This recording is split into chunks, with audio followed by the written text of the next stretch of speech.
Hola chicos, ¿cómo están? Bienvenidos a un nuevo video.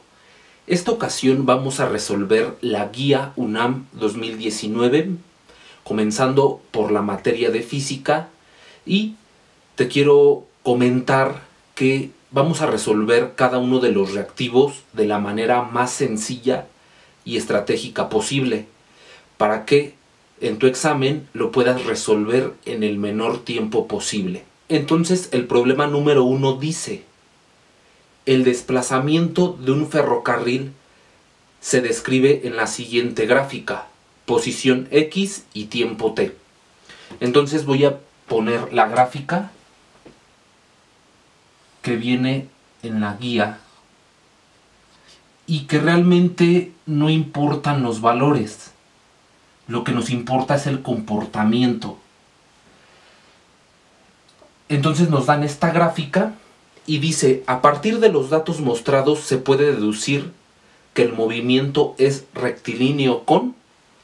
Entonces solo hay de dos sopas: o es el inciso A o es el inciso C, porque son los únicos temas que se manejan en el examen: movimiento rectilíneo con aceleración constante o movimiento rectilíneo con velocidad constante. No hay de otra. Entonces vamos a describir cómo funciona cada uno de estos temas para que puedas encontrar la respuesta fácilmente. Entonces tenemos movimiento rectilíneo uniforme. Su característica es que la velocidad es constante.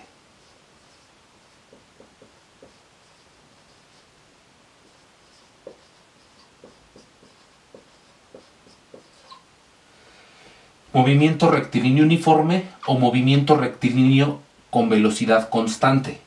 La otra opción es movimiento rectilíneo uniformemente acelerado. La característica es que la aceleración es constante. Nada más. Entonces, eso significa que cuando es velocidad constante y tienes una gráfica de tiempo contra posición o distancia, también se le conoce como distancia, significa que conforme pasa el tiempo, la distancia aumenta proporcionalmente. Le llaman como a tiempos iguales, distancias iguales. Pasa el tiempo y va incrementando. Supongamos que aquí es 4 metros. Te recuerdo que el tiempo siempre va a ir en el eje de las X. Entonces pasa el tiempo y la distancia va a aumentar de manera proporcional. Entonces vas a encontrar una diagonal. Pero cuando es aceleración constante,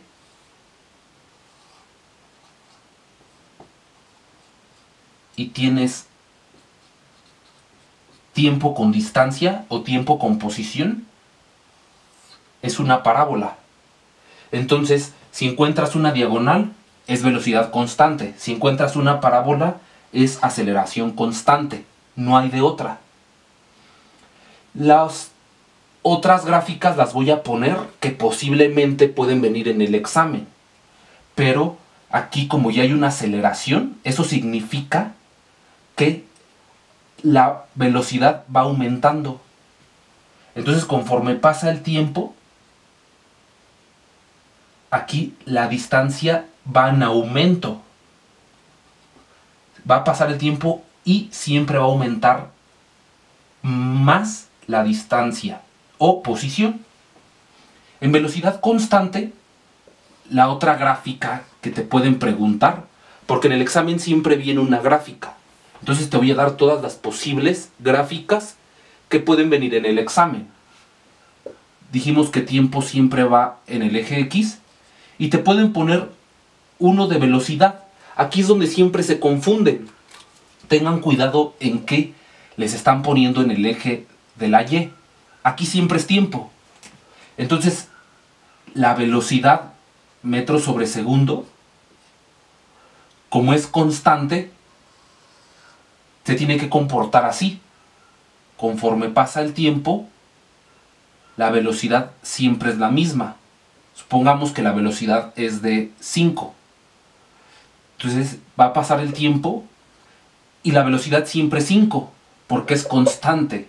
Significa que no cambia. Si seguimos esa lógica, en el movimiento rectilíneo con aceleración constante, pues entonces tiempo con aceleración en metros sobre segundo al cuadrado tiene que comportarse así. Va a pasar el tiempo y la aceleración, supongamos que 6, siempre va a ser la misma.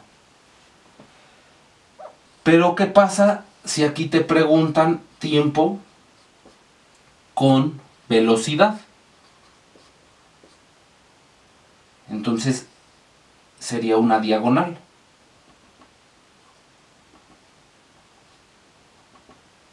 Porque va a pasar el tiempo y la velocidad va a crecer proporcionalmente al tiempo. Únicamente tienes que poner atención en cómo se comporta la gráfica y así deducir si es velocidad constante, movimiento rectilíneo uniforme, o si es aceleración constante, movimiento rectilíneo uniformemente acelerado. Antes de pasar al ejercicio número 2, te voy a dejar en la descripción de este video links donde viene la explicación detallada de los temas. Si tú quieres reforzar el conocimiento, puedes ver toda la teoría que viene detrás de estos temas. Mientras tanto, para el examen vamos a atacar directamente la solución de una forma estratégica. Entonces, el ejercicio número 2 dice: en el análisis del movimiento de un velocista, se observa que pasa de 0 a 1.6 metros sobre segundo en la primera zancada. Entonces, la velocidad 0 es 0 metros sobre segundo. La velocidad 1 es 1.6 metros sobre segundo.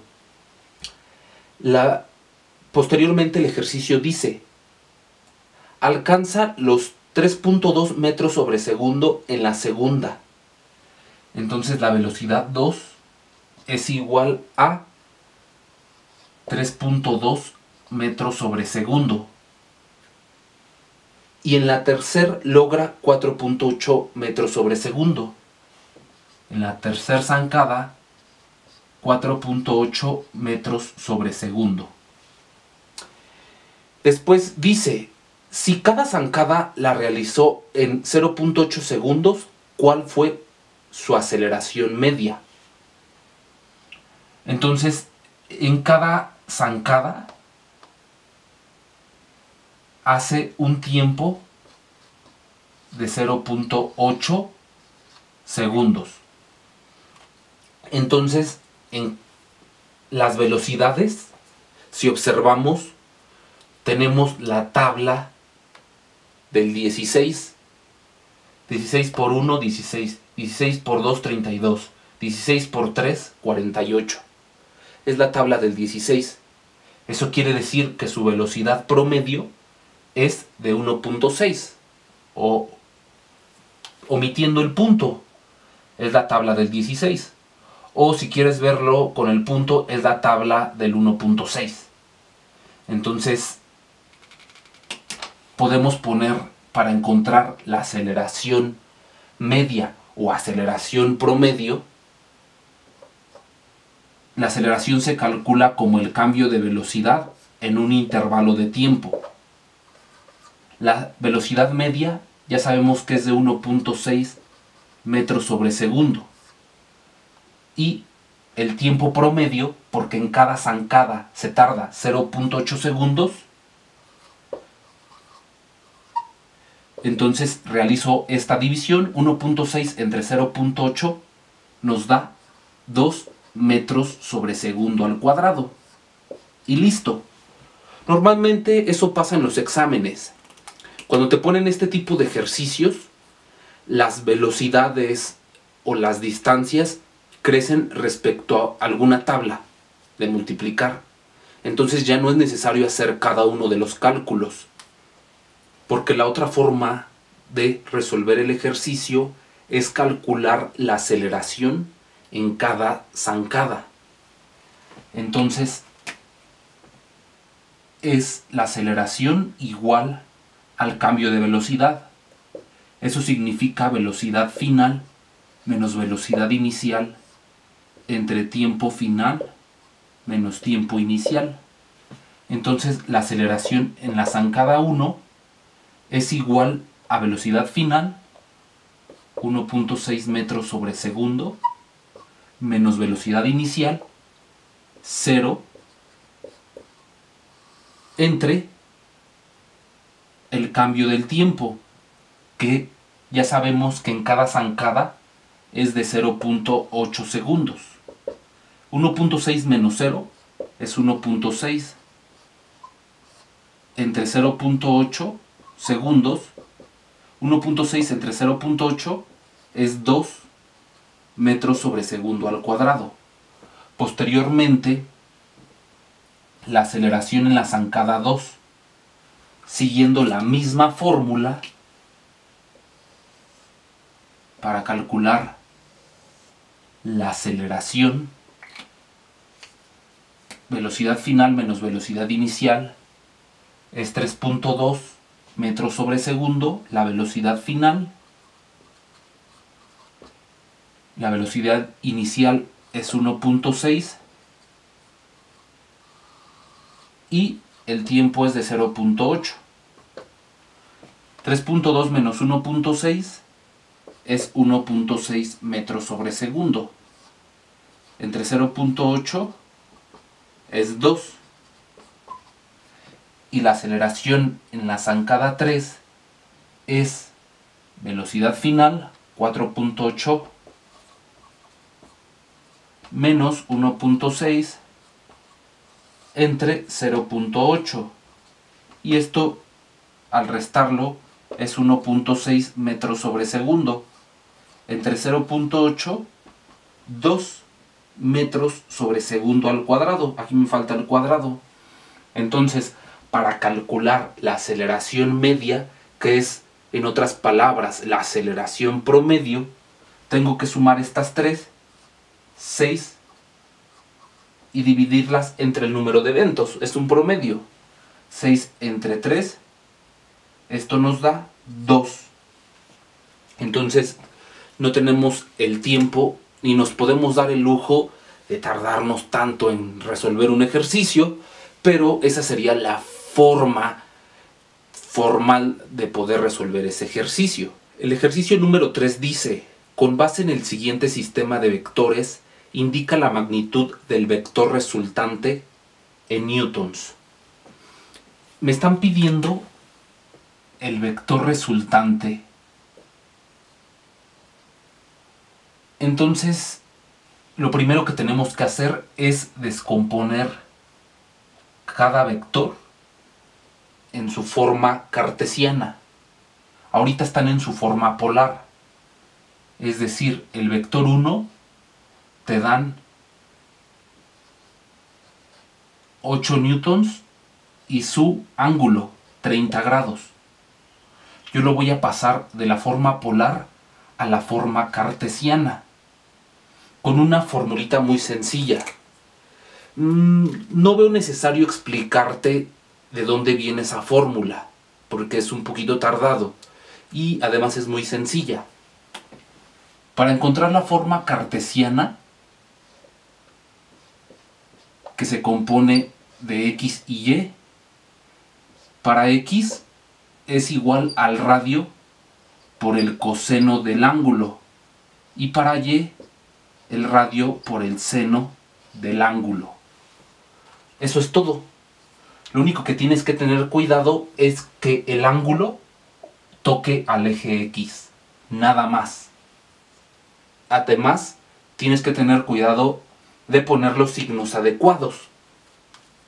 Para el vector 1 están en los ejes positivos, entonces los signos son positivos.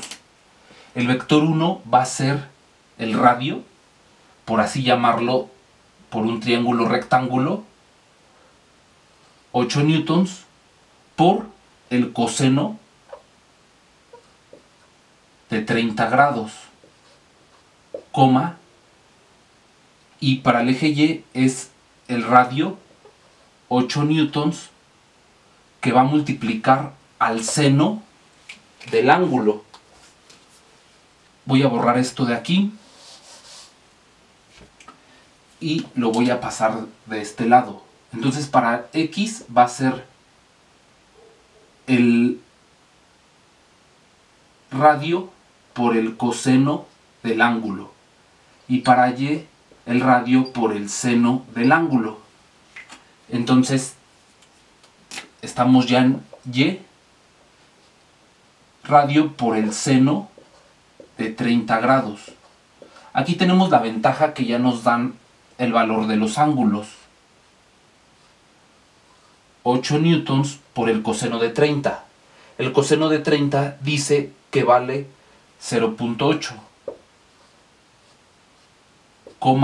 8 newtons por el seno de 30. Eso equivale a 0.5. El vector 1 es 8 por 0.8, es 6.4 newtons. 8 por 8, 64. Tiene un punto decimal. 8 por 0.5 es 4 newtons. 8 por 5, 40. Recorro el punto decimal, se vuelve 4. Son multiplicaciones muy sencillas. En el vector 2 hacemos lo mismo. Entonces tenemos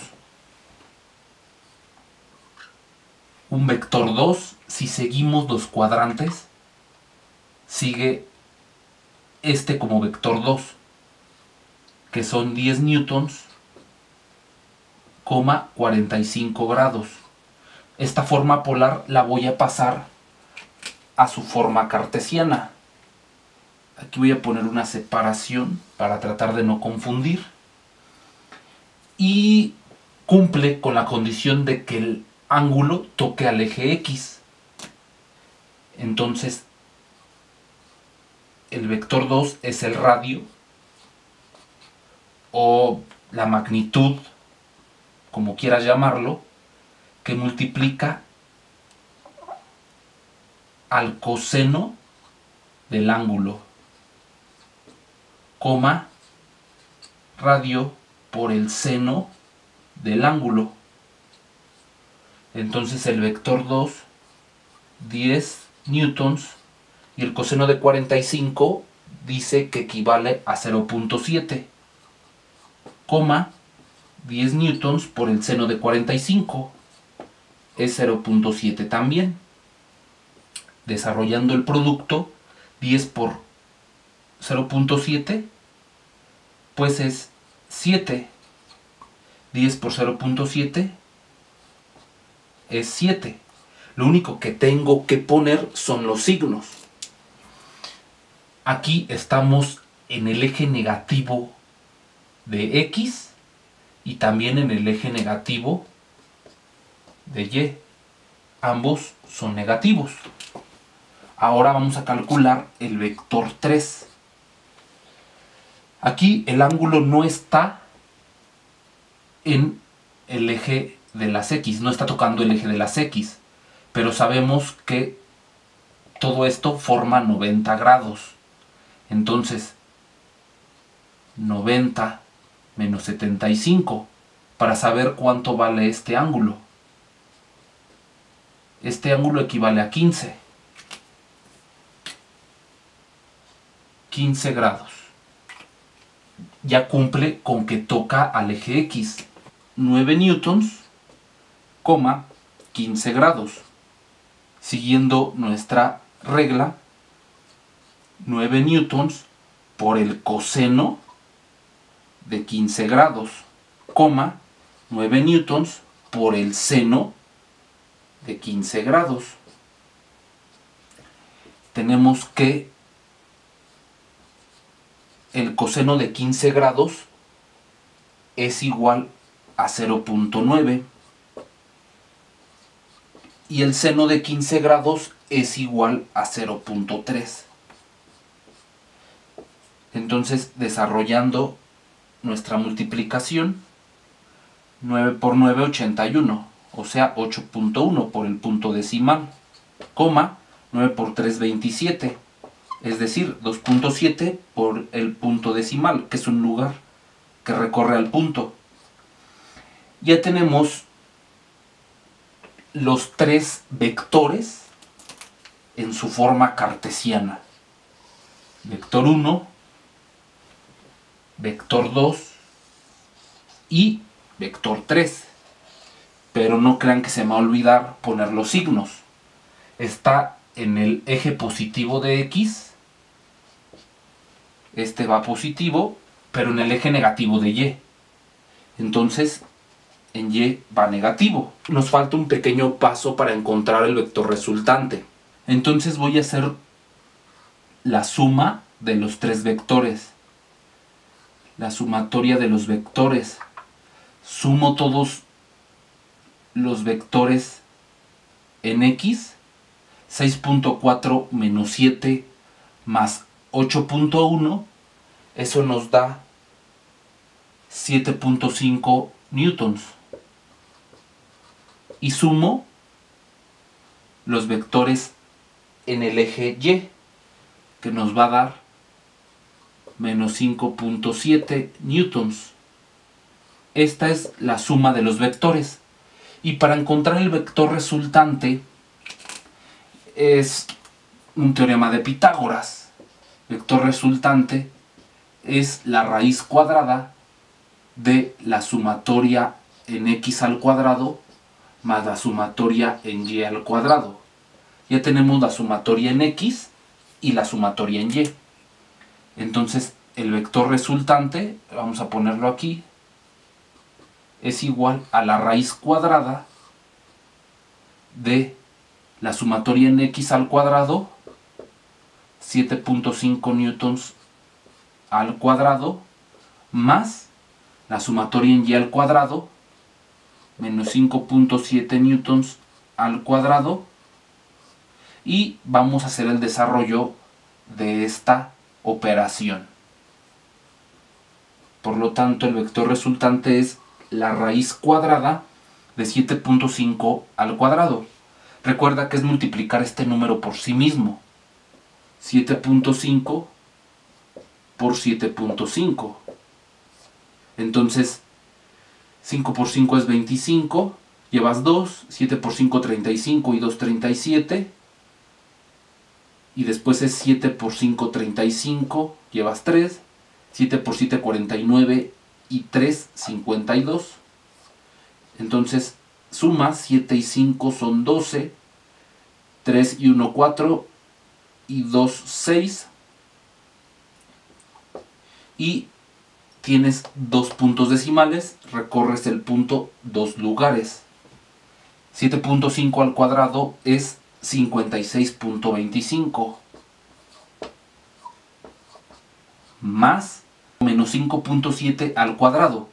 Todos los números negativos al cuadrado se vuelven positivos, entonces no hay tema que discutir en el signo. 5.7 por 5.7, 7 por 7 49, 7 por 5 35, más los 4 que llevas son 39, 5 por 7 35, llevas 3, 5 por 5 25 y 3 28. Entonces 9 más 5 son 14, 3 y 1 son 4 y 8 son 12. Y tienes dos puntos decimales, recorres dos lugares el punto. Esto es 32.49. El vector resultante es igual a la raíz cuadrada de 56.25 más 32.49. Entonces realizamos esta suma y tenemos 88.74. Ese resultado lo podemos localizar en el inciso D. Ya no hice la suma por espacio, pero si tú haces esta suma te da 88.74. Espero que te sirva de mucho estos videos, que los aproveches, que comentes tus dudas. Posteriormente estaré subiendo los demás reactivos. Comenta qué materia te gustaría que subiéramos y con mucho gusto te podemos apoyar. Hasta la próxima.